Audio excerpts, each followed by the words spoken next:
listening to the Fours Up Podcast with your host, Marsh.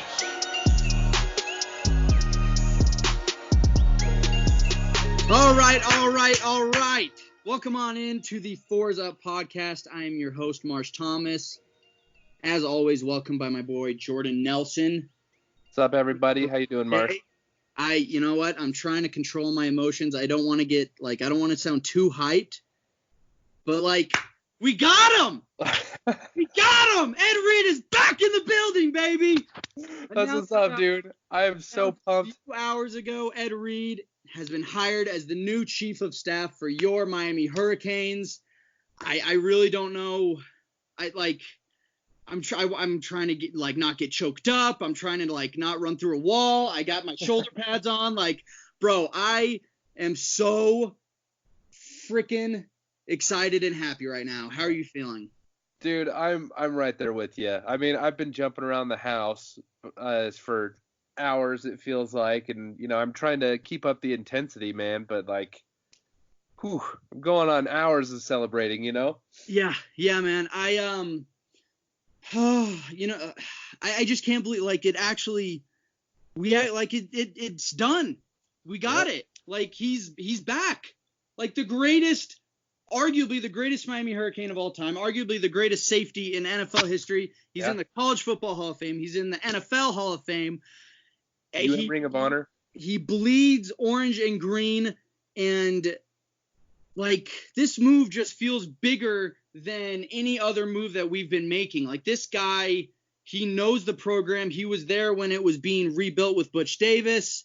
He won a national championship here, and good Lord, he is back. Yeah, man.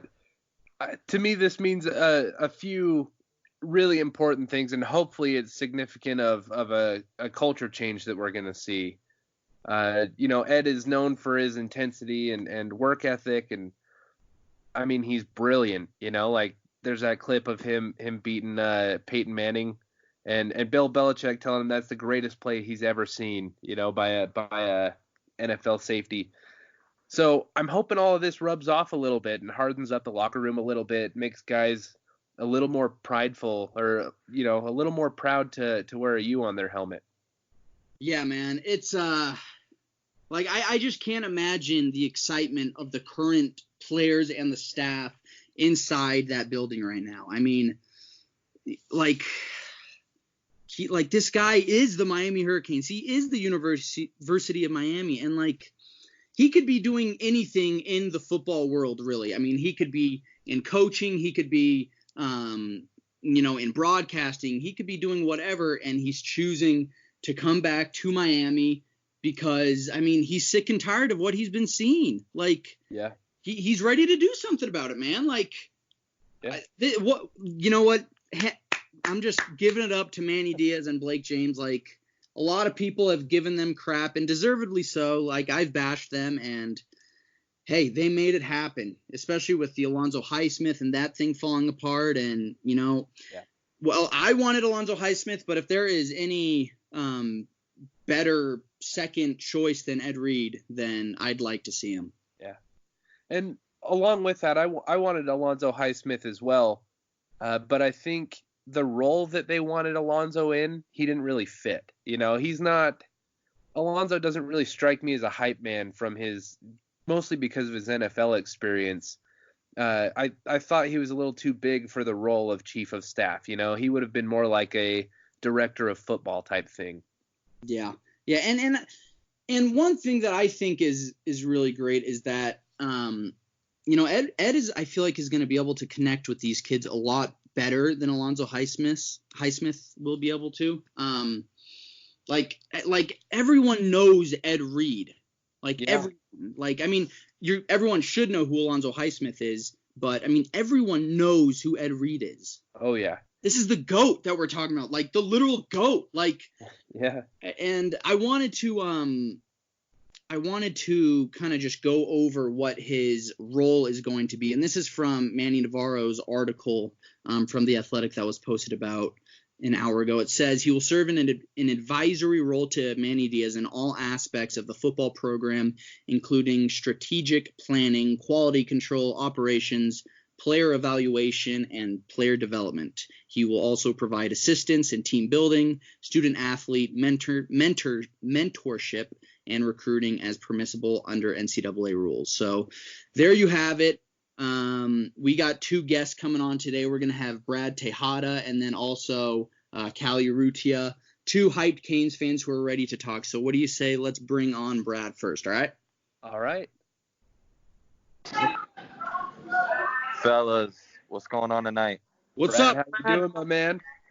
Man, I am doing great, man. Yep. I'm here at Havana's in Gainesville. Just got a cigar and some Crown, and we're celebrating tonight, fellas. That's what's up, man. So we got Brad Tejeda back on the podcast with us again, friend of the show. He's obviously hyped. He's lighting up a cigar to celebrate in a way that Ed Reed would love, I'm sure. So, Oh man, what are you feeling right now, man? honestly, man, it feels like the De'Aaron King roast night all over again. I mean, I know a lot of Kings fans watched that reunion the other night, and man, was that a show. We had Hall of Famers, some of the greatest Hurricane players of all time, talking about what they brought to the University of Miami, what we're missing, what we need to do to bring that culture back. And now, as all of us saw, they did a poll, greatest Hurricane player of all time. Ed Reed is now on staff. Let's go! And What's up, man? and you know what? These rivals are already jumping on, oh, he's the chief of staff. They're already trying to put what the word means, what he's going to dictate, what his job title is. I don't care what he does. We just got the greatest Hurricane player of all time on our staff to walk around that locker room, to put these kids in line. If there's one thing I know about Ed Reed, he's going to bring the culture back. He's going to let every single one of these kids know, if you're going to give up, if you're going to walk around, if you're going to have your head down, if you're going to do all these dumb things that they were doing in the off season, that's not going to happen anymore. Like they said last night, they stayed in Miami to rebuild this team, to bring this city back. They talked about if they ever got hurt, they didn't want to come off the field because they had a guy right behind them that was going to take his spot. And I think we all know that we've always had that talent. We just never had the players to have the right mentality, and we never had the coaches around them to develop them. That all changes now, fellas. Absolutely. And Brad, I won't lie. I am extremely hype. I came on the show. I was yelling. I was screaming. To me, this is a bigger deal than bringing Manny back as head coach, De'Aaron King as quarterback. Can you really explain how big of a move this is, bringing a guy like Ed Reed back into the building, kind of just what that impact will be? It honestly brings a actual role model for these kids. I think before we got Ed Reed, when you talk to these kids coming out of high school, they talk about the culture and what all these greats way before them did and how they built this organization and this program. And I think a lot of these kids, even though they're still young, a lot of them could relate to Ed Reed because he's that figure that you see on TV where he's inspirational. I mean, he brings that. I mean, God rest his soul and his daughter as well, but rest in peace to Kobe Bryant and Gigi as well. But he brings that Mamba mentality. They talked about it the other night. And like I said earlier, man, if there's one thing I know Ed Reed is going to do for this program is he's going to build the culture back. He will make sure that whatever guys we recruit come and do the best that they possibly can, and they try to reach their potential. And any guy that doesn't want to reach that potential, he's going to point them out, and he's either going to call them out and make them better because they got no choice, or he's going to get the next guy right behind them. And again, man, they talked about it. They want to bring this culture back. It's all about the next man up. Green Tree should be the hardest competition every single week. Yeah. And that's just how it needs to go. And Manny Diaz can talk about it. These older players like Ray Lewis and Alonzo Highsmith, Jim Kelly, these are all great Hall of Famers. But these kids are too cool for that, unfortunately. they need somebody a little bit more new era. And I think Ed Reed is that perfect guy to be able to relate to these kids, tell them what they need to do. And he's got the credentials to back it up to where if these kids don't want to listen, he'll put them in place. He's not only the greatest Hurricane player of all time based off the poll and based off what they said the other night, but he's a Hall of Famer. We got a Hall of Famer on our staff, boys. Yeah, man. Couldn't have said it better myself. I mean, I don't know about you guys, but between this whole offseason, Manny's doing all the right moves, man. We got to give him credit again. I've been seeing it all over the timeline, and I'm glad that a lot of these fans are jumping either back on board or wanting to give him credit now because he's doing it. And now it's all on him and this team, man. We got the king, we got the offensive coordinator, and now we got the chief. Yep. And we're gonna be chiefing cigars tonight because this is celebration tonight. Well done, man. Well done. So that's kind of my feelings about Manny too. Is I feel like for the most part, Manny knew what it was gonna take to get this program back on track. You still there, Brad? Yes, sir. What's going on?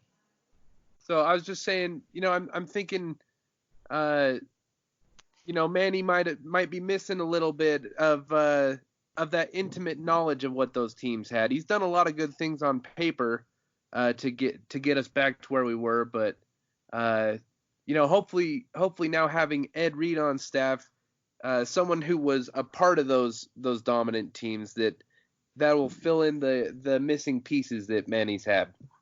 Hey man, like you said, dominate. If there's something I know we're gonna do this year is we damn sure better dominate because we got the players now. We got the right guys in place. There's no more excuses. This is our year where we need to prove it not only to ourselves, not only to the fans, not only to the coaching staff, but we need to prove it to college football and the rest of the world that when Miami comes back, everybody in college football loves it, whether they like it or not. When the U is back, we bring college football to a whole nother level when we are relevant. It's true, man. It's true. And so Brad, Jordan and I, we're doing this thing where we do a countdown we do a list of our top threes, and last time we did our top three rivals, and tonight we're doing our top three Miami Hurricanes of all time, with the Reed stuff and everything like that. And so wanted to ask you, who are your top three Canes of all time? All right, so I'm gonna be a little biased just on one or two of them. I'm somewhat young, just like you guys. I'm in my late 20s, so I really can't say the older greats like Jim Kelly, Alonzo Highsmith, even a guy like Michael Irvin or Ray Lewis. I know how much they meant to the program and how great of Hurricane players they are. But me personally, I never saw them with my own eyes. So just me personally, just based off who I've seen, number one, I'm definitely going to go with my great friend, rest in peace, Sean Taylor. Yeah. Number two, I'm going to go with Ed Reed, also a.k.a. Chief of Staff. And number three, I'm going to have to go with Duke Johnson. Ooh, I love it. Me personally, I loved watching him play as a running back. The way he ran the ball, he was always aggressive. He always looked for contact. And man, that stiff arm, dude, that stiff arm could have been an NFL logo. Yep. So I'm gonna have to go with Duke Johnson. Saver, man, for pretty much all of high school was Duke stiff arming that Wake Forest player. Oh man, all orange. Oh man, I love it. Dude, between that and of course, since I live in Gainesville, anytime Miami can up one Florida, if I think of one guy besides Brock Berlin, I think Duke Johnson needs to be on that list as far as Miami players who gave it their all and who dominated when it came to playing Florida. Yeah, definitely. Well, Brad, hey, thank you so much, man, for coming on. You're a friend of the show. Whenever you want, you're more than welcome to hop on. So thank you, man. Hey, again, thank you again, fellas. I appreciate it. And for all the Canes fans out there, let's get excited. Let's celebrate. And I expect a lot of smoke detectors to go off tonight. All right. Thanks for coming on, Brad.